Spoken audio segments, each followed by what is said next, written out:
Queen Mu and the Egyptian Sphinx. An audiobook by Shakim Ra, provided to the public by Amen-Ra University.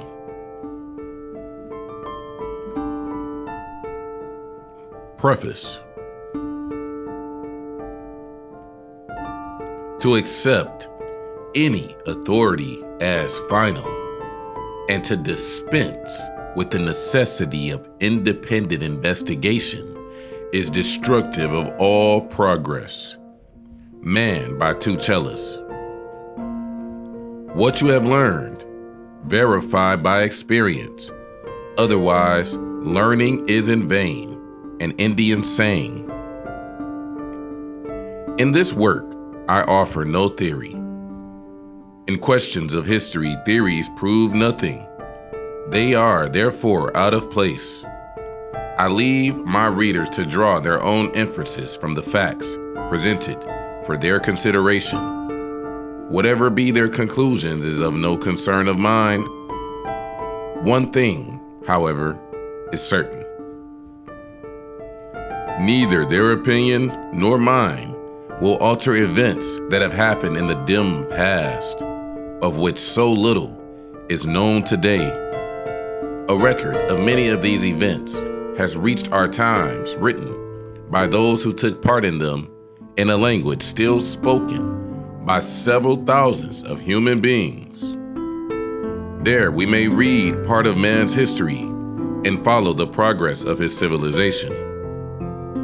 The study of the relics of the ancient Mayas has revealed such striking analogies between their language, their religious conceptions, their cosmogonic notions, their manners and customs, their traditions, their architecture, and the language, the religious conceptions, the cosmogonic notions, the manners and customs, the traditions, the architecture of the ancient civilized nations of Asia, Africa, and Europe, of which we have any knowledge, that it has become evident, to my mind at least, that such similarities are not merely effects of hazard, but the result of intimate communications that must have existed between all of them.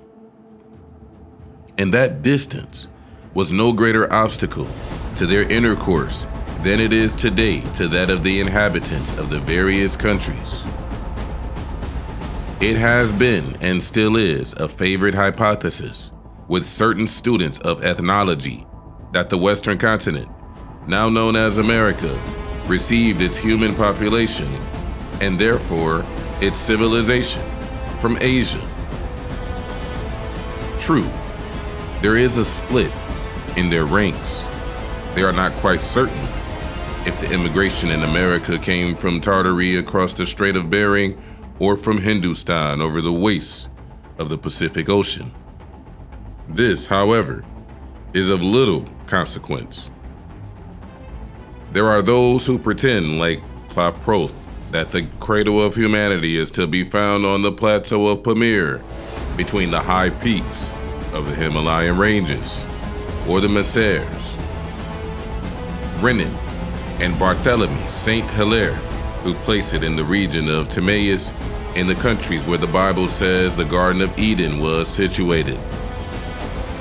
While others are equally certain man came from Lemuria, that submerged continent invented by P.L. Sclater, which Haeckel believes was the birthplace of the primitive ape man, and which they say now lies under the waves of the Indian Ocean. The truth of the matter is that these opinions are mere conjectures, simple hypotheses, and their advocates know no more when and where man first appeared on Earth than the newborn baby knows of his surroundings or how he came. The learned wranglers of this shadowy and dim point forget that all leading geologists now agree in the opinion that America is the oldest known continent on the face of the planet. That the fossil remains of human beings found in various parts of it far distant from each other prove that man lived there in times immemorial, and that we have not the slightest ray of light to illumine the darkness that surrounds the origin of those primeval men. Furthermore, it is now admitted by the generality of scientists that man, far from descending from a single pair located in a particular portion of the Earth's surface, has appeared on every part of it where the biological conditions have been propitious to its development and maintenance, and that the production of the various species with their distinct, well-marked anatomical and intellectual characteristics was due to the difference of those biological conditions and to those general forces calling forth animal life prevalent in the places where each particular species has appeared, and whose distinctive marks were adapted to its peculiar environments. The Maya sages doubtless had reached similar conclusions, since they named their country Mayak, that is, the land first emerged from the bosom of the deep, the country of the chute, and the Egyptians, according to Herodotus, boasted that their ancestors in the lands of the West were the oldest men on earth. If the opinion of Lyell, Humphrey, and a host of modern geologists regarding the priority of America's antiquity be correct, what right have we to gainsay the assertion of the Mayas and of the Egyptians in claiming likewise priority for their people and their country? It is but natural to suppose that intelligence in man was developed on the oldest continent among its most ancient inhabitants, and that its civilization grew apace with its development. When, at the impulse of the instinct of self-preservation, men linked themselves into clans, tribes, and nations, history was born, and with it a desire to commemorate the events of which it is composed. The art of drawing or writing was then invented. The incidents regarded as most worthy of being remembered and preserved for the knowledge of coming generations were carved on the most enduring material in their possession, stone. And so it is that we find today the cosmogonic and religious notions, the records of natural phenomena and predominant incidents in the history of their nation and that of their rulers, sculptured on the walls of the temples and palaces of the civilized Mayas, Chaldeans, and Egyptians, as on the sacred rocks and in the hallowed caves of primitive, uncivilized, quote-unquote, man. It is to the monumental inscriptions and to the books of the Mayas that we must turn if we wish to learn about the primeval traditions of mankind, the development of civilization, and the events that took place centuries before the dim myths recorded as occurrences at the beginning of our written history. Historians, when writing on the universal history of the race, have never taken into consideration that of man in America and the role that in remote ages American nations played on this world stage and the influence they exerted over the populations of Asia, Africa, and Europe. Still, as far as we can scan the long vista of the past centuries, the Mayas seem to have had direct and intimate communications with them. This fact is indeed no new revelation, as proved by the universality of the name Mayan, which seems to have been as well known by all civilized nations thousands of years ago as it is today that of the English. Thus, we meet with this name Maya in Japan, the islands of the Pacific, Hindustan, Asia Minor, Egypt, Greece, Equatorial Africa, North and South America, as well as in the countries known to us as Central America, which in those times composed the Maya Empire. The seat of the government and residence of the rulers was the peninsula of Yucatan. or Yucatan. Wherever found, the name Mayan is synonymous with power, wisdom, and learning. The existence of the Western continent was no more a mystery to the inhabitants of the countries bordering on the Mediterranean than to those whose shores are bathed by the waves of the Indian Ocean. Valmiki, in his beautiful epic, the Ramayana, says that in times so remote that the sun had not yet risen above the horizon, the Mayas, great navigators, terrible warriors, learned architects, conquered the southern parts of the Indo-Chinese peninsula and established themselves there. In the classic authors, Greek and Latin, we find frequent mention of the great Saturnian continent, distant many thousand stadia from the Pillars of Hercules toward the setting sun.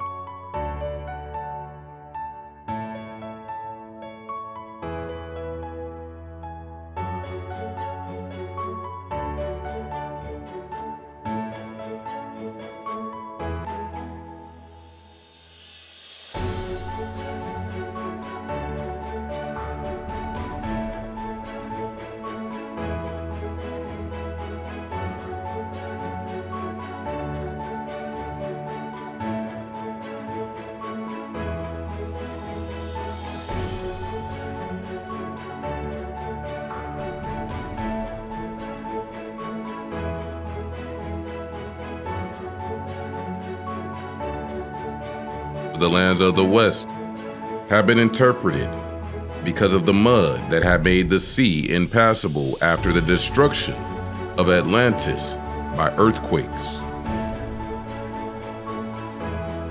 The same author again, in his work, De Facie in Orbe Lunae, has Scylla recount to his brother Lampius all he had learned concerning them from a stranger he met at Carthago, returning from the transatlantic countries. That the Western continent was visited by Carthaginians a few years before the indicting of Plato's Atlantis, the portraits of men with long beards and Phoenician features discovered by me in 1875, sculptured on the columns and ante of the castle at Chichen, bear witness. Diodorus Siculus attributes the discovery of the Western continent to the Phoenicians and describes it as a, quote, country where the landscape is varied by very lofty mountains and the temperature is always soft and equable. Procopius, alluding to it, says it is several thousand years distance from Ogygia and encloses the whole sea, into which a multitude of rivers descending from the highlands discharge their water. Copius, alluding to it, says it is several thousand stadia from Ogygia and encloses the whole sea, into which a multitude of rivers descending from the highlands discharge their waters.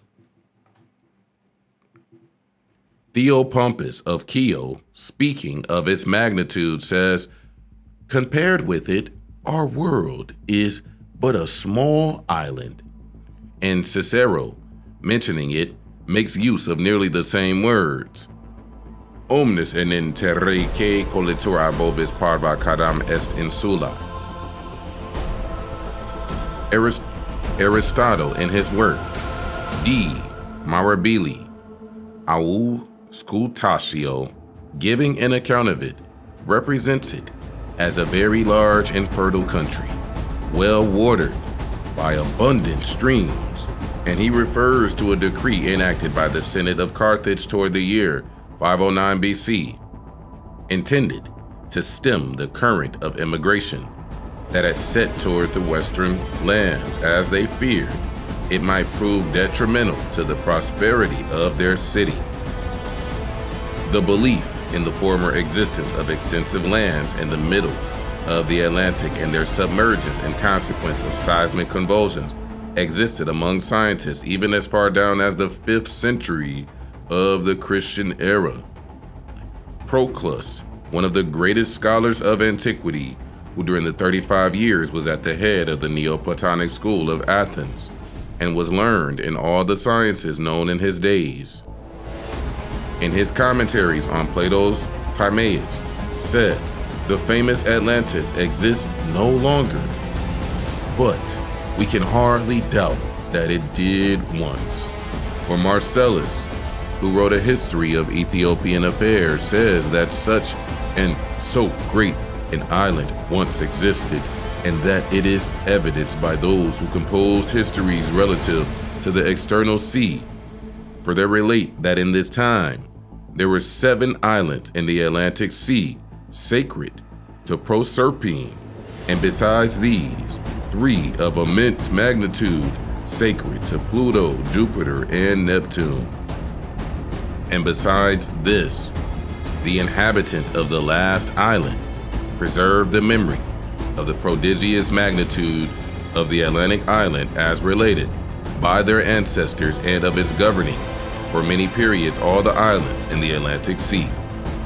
From this island, one may pass to other large islands beyond, which are not far from the firm land, near which is the true sea.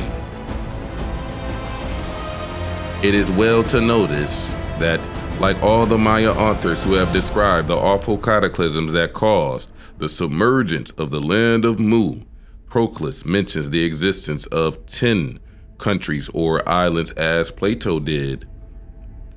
Can this be a mere coincidence, or was it actual geographical knowledge on the part of inquiries are often made as to the causes that led to the interruption of the communications between the inhabitants of the Western continent and the dwellers on the coasts of the Mediterranean after they had been renewed by the Carthaginians.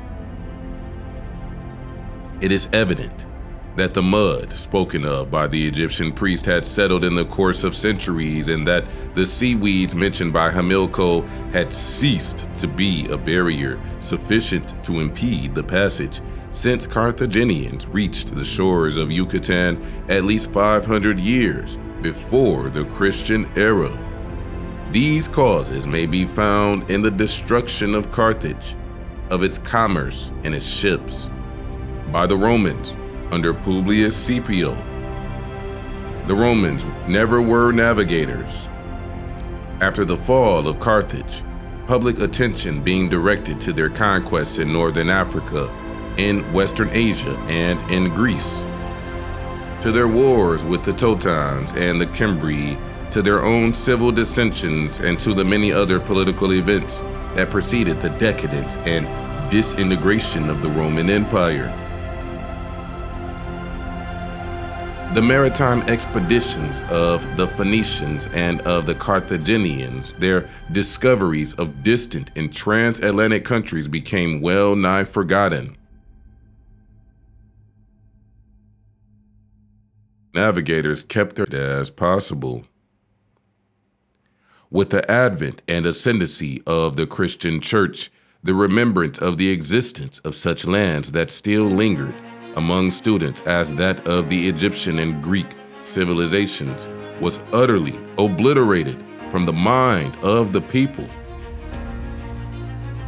If we are to believe Tertullian and other ecclesiastical writers, the Christians during the first centuries of the Christian era held in abhorrence all arts and sciences which, like literature, they attributed to the Muses or Moses, and therefore regarded as artifice of the devil.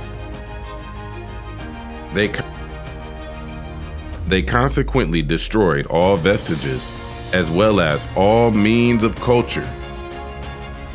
They closed the academies of Athens, the schools of Alexandria, burned the libraries of the Serapeon and other temples of learning, which contain the works of the philosophers and the records of their researches in all branches of human knowledge, the power of steam and electricity not accepted.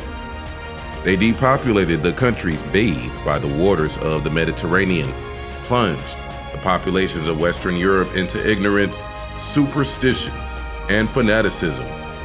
They threw over them as an intellectual mortuary pall, the black wave of barbarism that during the Middle Ages came nigh wiping out all traces of civilization, which was saved from total wreck by the followers of Mahomet, whose great mental and scientific achievements and attainments illumined that night of intellectual darkness as a brilliant meteor, too soon extinguished by those minions of the church, the members of the Holy Inquisition established by Pope Lucius III.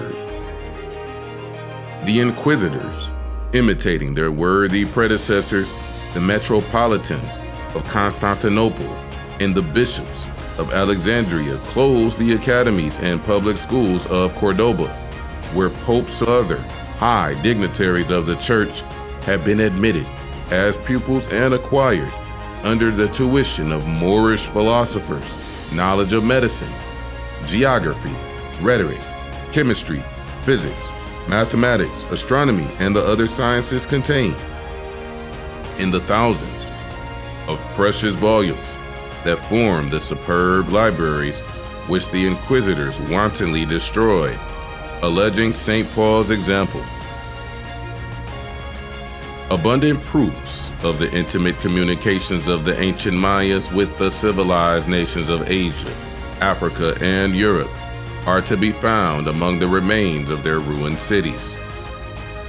Their peculiar architecture, embodying their cosmogonic and religious notions, is easily recognized in the ancient architectural monuments of India, Chaldea, Egypt, and Greece, in the Great Pyramid of Giza, in the famed Parthenon of Athens.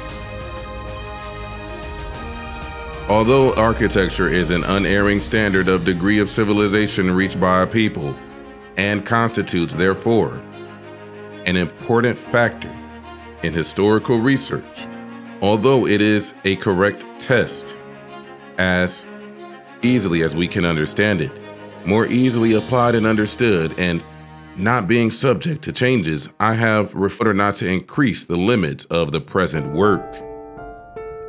I reserve the teachings that may be gathered from the study of Maya monuments for a future occasion, restricting my observations now principally to the memorial hall at Chichen, dedicated to the manes of Prince Ko by his sister wife Queen Mu, and to the mausoleum erected by her order to contain his effigy and his cremated remains.